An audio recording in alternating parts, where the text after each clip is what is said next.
If you haven't already, click subscribe to never miss another scary story. If you are subscribed, click the notification bell and click that like button too. Thank you. Rapper Tay K is behind bars after being suspected of taking the life of 23-year-old Mark Anthony Saldivar at a San Antonio Chick-Fil-A.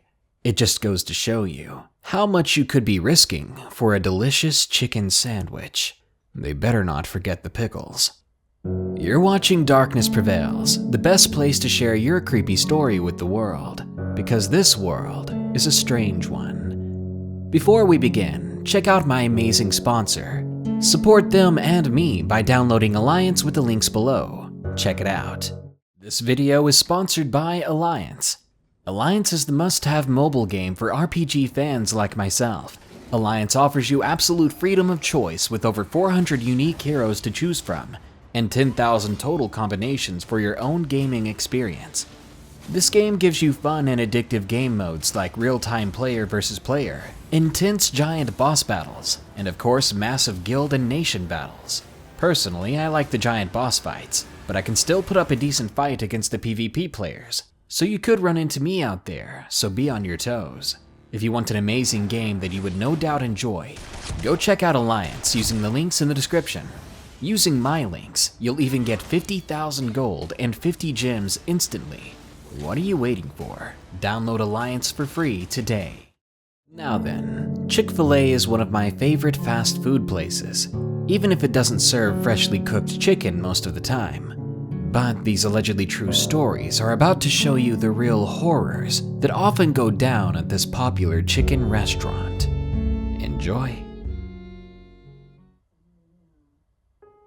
Number 1. Weird Chick-fil-A Creep. Submitted by Cal the Loser.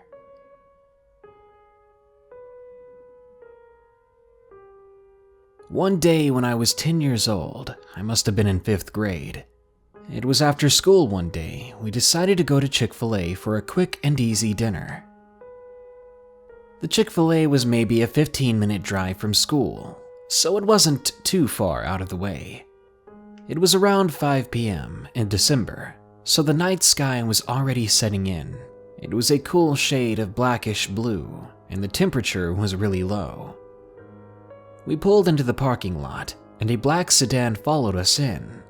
We didn't really think much of it, besides someone else wanting Chick-fil-A. It was one of the most popular fast food places around here. Not to mention the place was around a suburban area, so traffic was far from light. Anyway, when me and my family went inside, hungry and ready for chicken, the person from the black sedan also entered behind us. Out of curiosity or instinct, I quickly glanced at the person. When I took them in, I was immediately surprised and worried. The person was wearing black cargo pants, a black hoodie, black Timberland boots, a black shemagh scarf around their neck, black aviators, and a black flat bill hat. There was so much black that if he was out in the parking lot, you could barely see him. Surely he would know how much he stuck out wearing all that black. On closer inspection, it only got weirder, because the spots of skin you could see, his skin was extremely pale, and by pale I mean almost completely white. At first I was really worried about this guy. I felt anxious just looking at him, but then I thought, maybe he just has some kind of condition or disorder that causes him to wear all those clothes to cover up with. Honestly, the clothes didn't bother me as much. I've always liked wearing black myself, but the skin I could see on his hand, that awful skin, was smooth and completely void of hair. The entire time I was staring at this dude, I didn't realize how I was gawking. But to my horror, he did. He looked right back at me, stared me in the eye, and smiled a big, jagged tooth grin. And from that distance, I heard him say something to me. Hello. The voice was very weak and raspy, like he was 10 times older than he looked. And I could see his mouth twitching. The words almost sounded like they didn't fit what he was actually saying. It gave me chills throughout my body. If you've ever had an experience with a person who took sleeping medication and they don't go to sleep right away, that's what it reminded me of. Except this man's voice was much more high-pitched and weak. I turned around and I walked up to my sister. I told her in a whisper, "Look at him." She told me not to stare at people because it was rude and awkward, but all I said was, "Screw you, there's something wrong with him." Then we stepped our place up in line and ordered our food, but I just could not get my mind off of that guy. On my way to the table after we ordered, I looked over at him again, but I couldn't find him. The man was now gone. I say man, but I haven't really been able to decipher his gender per se. Anyway, when we sat down at our table with the food, I caught sight of the disappearing person again. He was sitting at a 2-seat table, and he was already looking at me before I found him. I stared at them back, but they never looked away awkwardly like any person would. They just kept staring.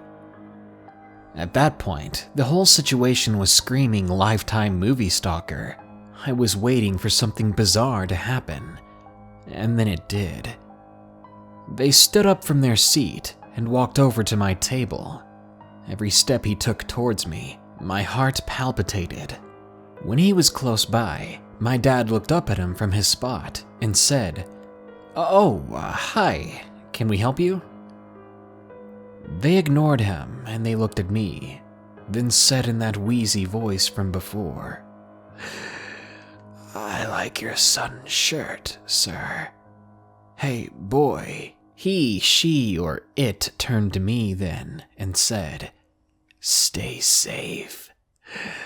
Tonight is dark and cold, and you don't want to get lost out there." My dad gave him a dead stare. Then they walked off through the front door, leaving the food that they ordered untouched on the 2-seat table. We were so baffled, my mother and I even stood up and watched him through the window next to us. As we did, we saw him get into his car, and he drove off out of the parking lot, then down the road. When we left, we kept a good lookout behind and around us just in case.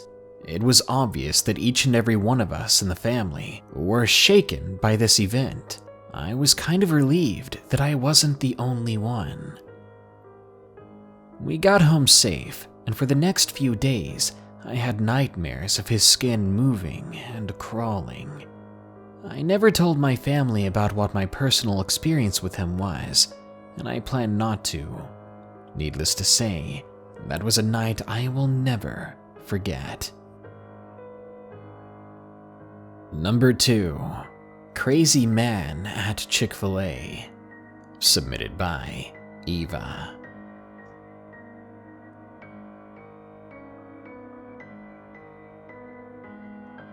Let me set the scene. I was around 11 or 12 years old. One of my favorite places to eat at was Chick-Fil-A. Still is. We didn't go there that often back then, because it's not very healthy, and fast food can get expensive if that's all you ever eat. One day, my dad and I decided to go to Chick-Fil-A. I was super excited being young, because again, we rarely ate there, and it was my favorite place. I always ordered the chicken sandwich, which was my favorite. As we pulled into the parking lot, I saw this odd-looking man.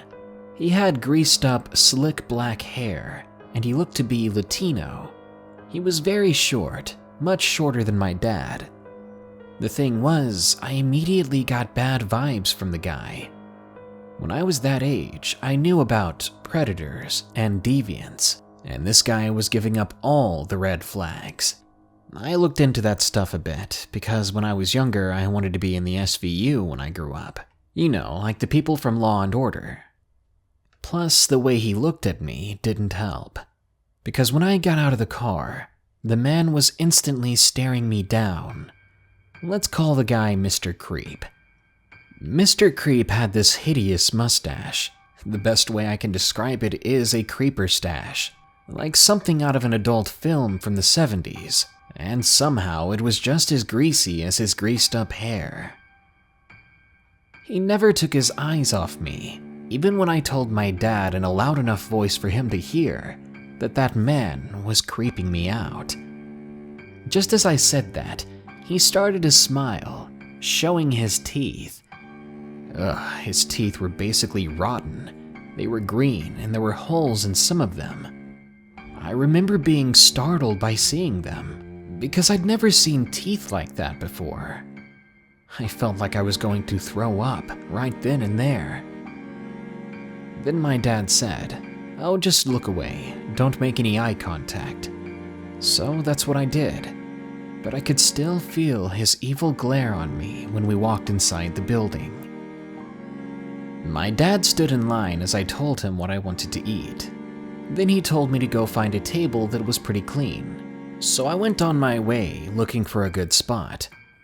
Right when I found a table, I sat down. Then I saw the man. He walked inside, and he found a table right behind me. He couldn't have been more obvious. I didn't think he cared about hiding his intentions. I remembered being really paranoid at the moment, and I was brainstorming of what I could do. I just wanted to be away from the man. I wanted to go back to my dad in line, but he had told me to find a table, and I didn't want to bother him again. So my child's brain told me the best option was to go to the bathroom. I walked into one of the stalls in the bathroom when I heard the bathroom door swing open. Keep in mind, I was in the girls' room appropriately. I slowly looked under the stall, trying not to make any noise. I needed to see who was there. When I looked down, I saw two big brown boots at the front of the stall. Boots that did not belong to a woman. I saw the boots stand on their tiptoes. When I yanked my head back from under the stall, I saw the same man's head peering down at me from above the stall door. I finally flipped out. I started screaming as loud as I could. A male worker ran into the bathroom and shoved the guy. More men arrived at the bathroom and somebody called the cops. The man was arrested then and there. There was already a warrant out for his arrest too. But unfortunately for me, they hadn't caught him in time. They weren't fast enough to keep him from scarring a little girl's mind. That was a horrible day. A terrible, painful memory that was meant to be a fun moment with my dad. Number 3. Guy in the Drive-Thru. Submitted by Spooky Whispering.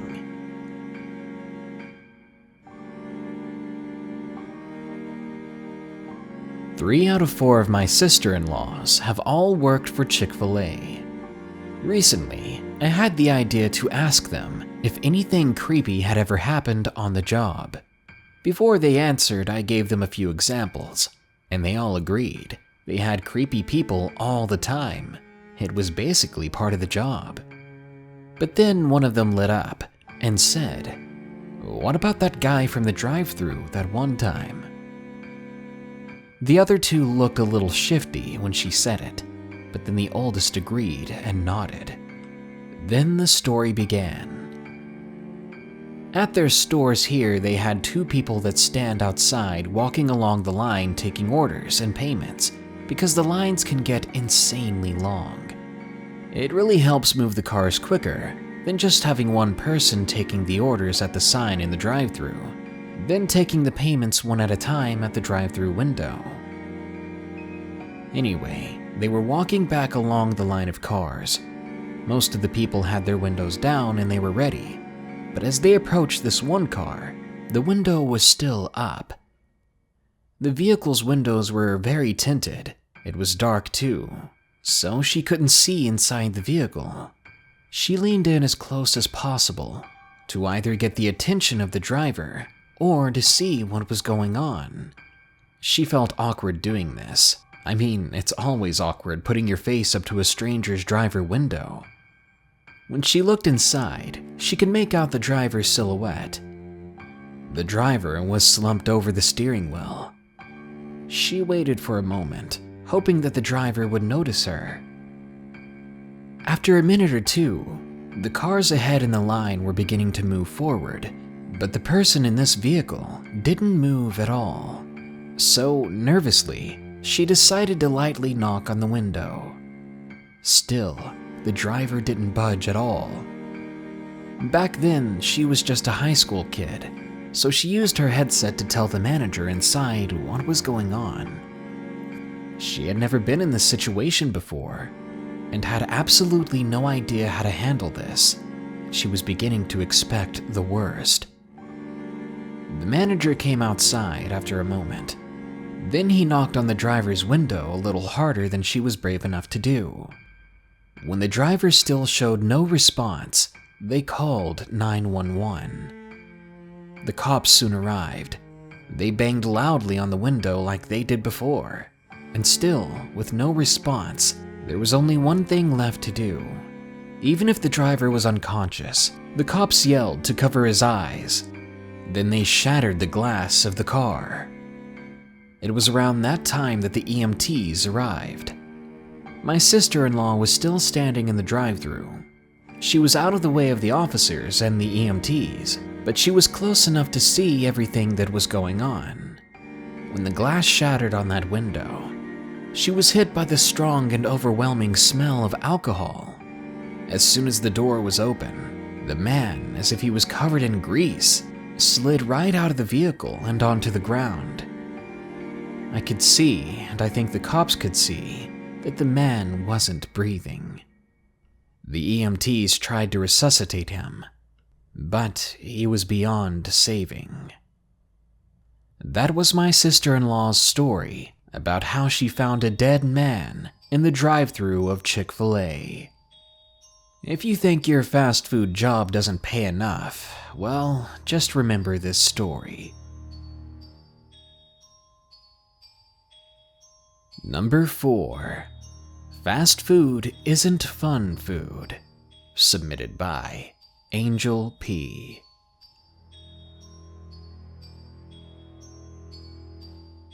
This happened on my little brother's birthday.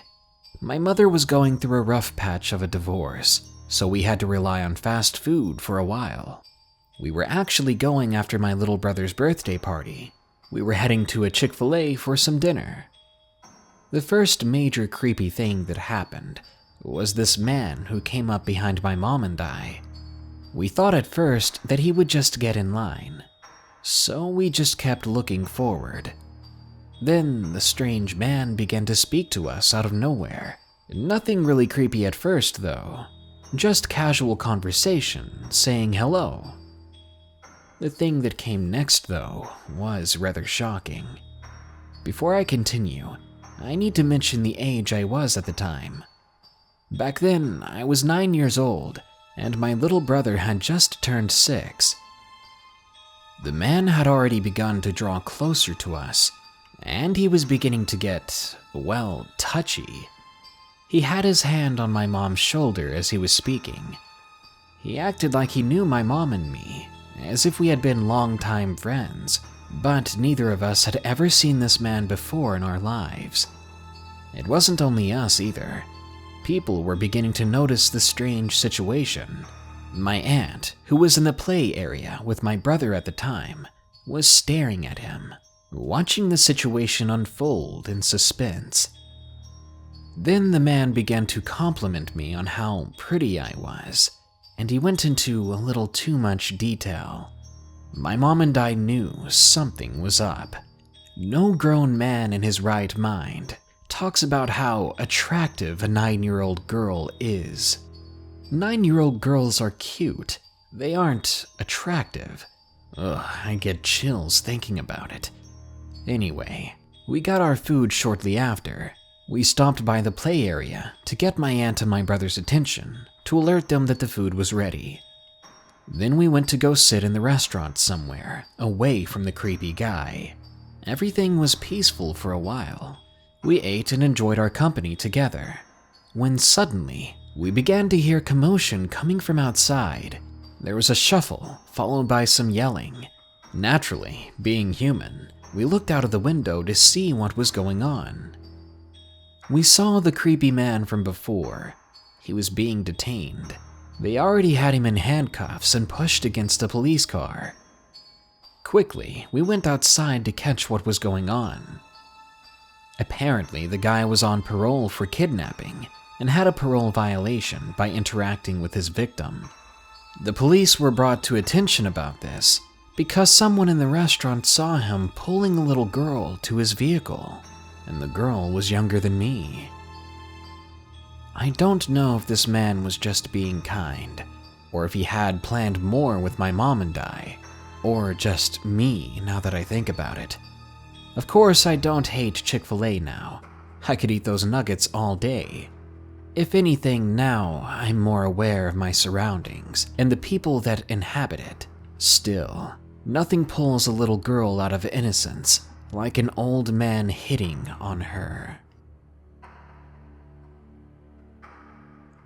And number 5, my least favorite place in the world. Submitted by Robin T. My dad has always been a bit of a prick. When I was younger, he hit me and my mom, and he'd hit me more when I tried to stand between them. When he turned 24, that would have made me 17 at the time, he began to change his ways. His midlife crisis wasn't cigarettes in a sports car. His was overwhelming guilt for the things he had done to us. But the damage was done. I was never able to forgive him. This leads me to my story. As soon as I turned 16, which was working age in my state, I knew I needed to do everything I could to get out of that house. After school, unbeknownst to my father, I applied at the local Chick-fil-A in our town and was surprised to be hired on the spot. I immediately went to a friend's place after that. We celebrated with a few beers, and he talked to me about living with him until I was able to afford my own place, or I could just pay him rent eventually when I was able to. I was ecstatic, yet I still felt so bad. My mother was stuck at that house with that man. She wasn't able to escape. I was, and I knew she would have wanted me to, but I couldn't help but feel guilty. I skipped on a school day to move my things from my place while my dad was at work over to my friend's place. Once that was done with, I called into Chick-fil-A to see if they wanted me to start earlier than their planned day. They were actually excited that I had called, as apparently someone had just quit right then and there and walked right out of the store. Well, all the better for me, I thought. As it would take me much longer for them to teach me the job, they just had me do something that everyone can do from the start: cleaning. I cleaned the tables, kitchen, counters, bathrooms, freezer. Due to the traffic of customers coming in, though, it was a non-stop thing. As soon as I was done with one spot, it would be dirty again in about 10 minutes. So I had my work cut out for me. But I did my job, and I did it to the best of my ability. It may not have been a great job, but every lingering thought of being forced to live with my father again motivated me more than any paycheck alone could. I was on my own, and I was better off that way. After 3 months of living with my friend and working with Chick-fil-A, things were going really well. I made sure to talk to my mom every evening, and Dad seemed to never bring me up. I was living basically on my own, and it was a dream for me. Not waking up to the screaming of a half-asleep and alcohol-smelling father. Not walking home from school to be slapped across my face because my dad found a spot I'd missed on a dish he pulled from the cabinet. It was over. And even though I was working a full-time job for little more than minimum wage, this felt like heaven to me.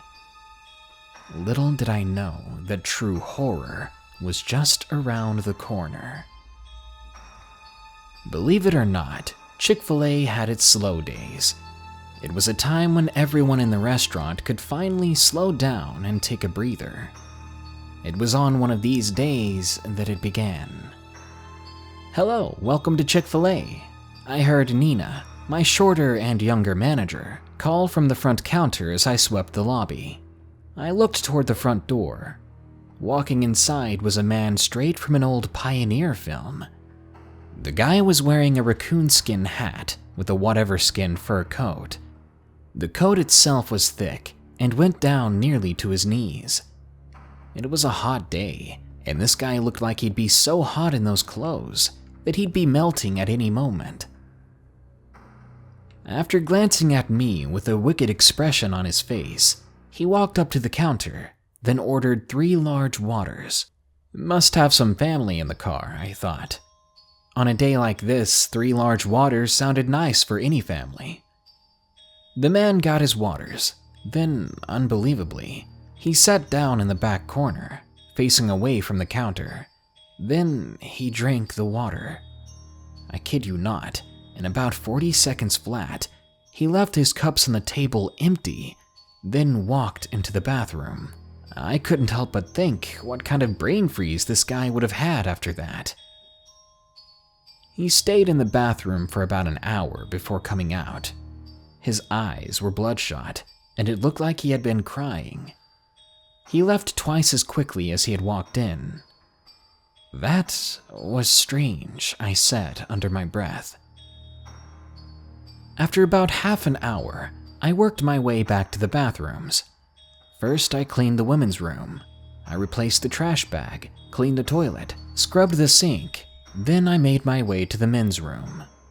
I did the same thing, replaced the trash, scrubbed the... I stopped. I was horrified, disturbed, beyond description really, at what I saw.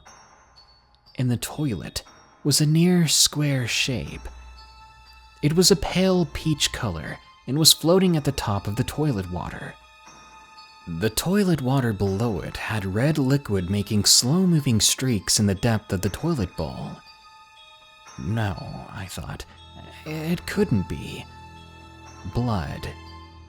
I didn't know what to do, but I knew I was curious.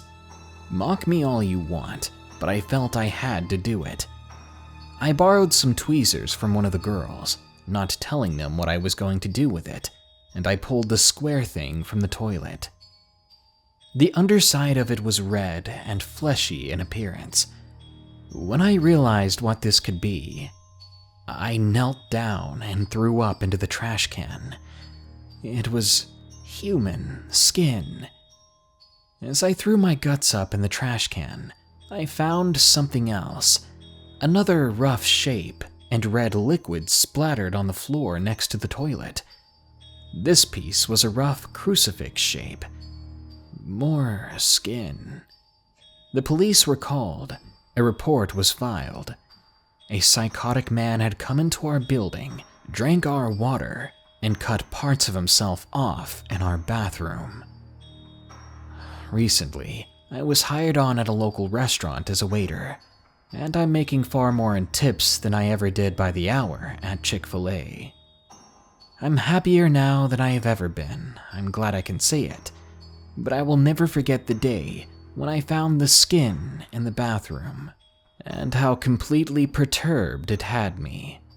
It's like no matter where you go, this world is dangerous and completely, well, effed.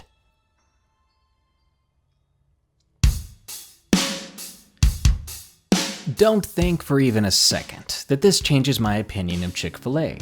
It just happens to be some creepy things that happen there. I mean, creepy things happen at my house all the time. Doesn't make me a creep, but yes it does. Anyway, you'll still find me at Chick-Fil-A ordering a chicken sandwich with extra pickles. But if you're there too, you might find someone doing some weird things in the bathroom. A deranged employee plotting things. Or, if you're younger, you could just catch the eye of an older man who didn't come there to eat chicken. He's hungry for something else. Good night. Be sure to like, share, comment, and subscribe if you enjoyed the video. And don't forget, Send me your true ghost stories from Asia at darknessprevails.org/submit, or download my app at darknessprevails.org/app to get all my videos, thousands of stories, and submit stories all in one place. If you want to support this channel further, buy some merch at morbidmonsters.com. It features some of your favorite monsters and illustrations on shirts, mugs, and more.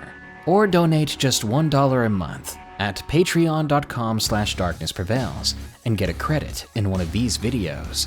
Also, if you can, to support our sponsors, would you please download Alliance via the links in the description? Show them that you appreciate what I do by checking out their game.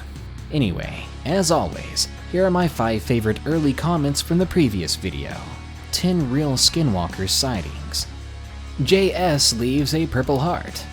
Oh JS, I've got something that's almost purple now for you.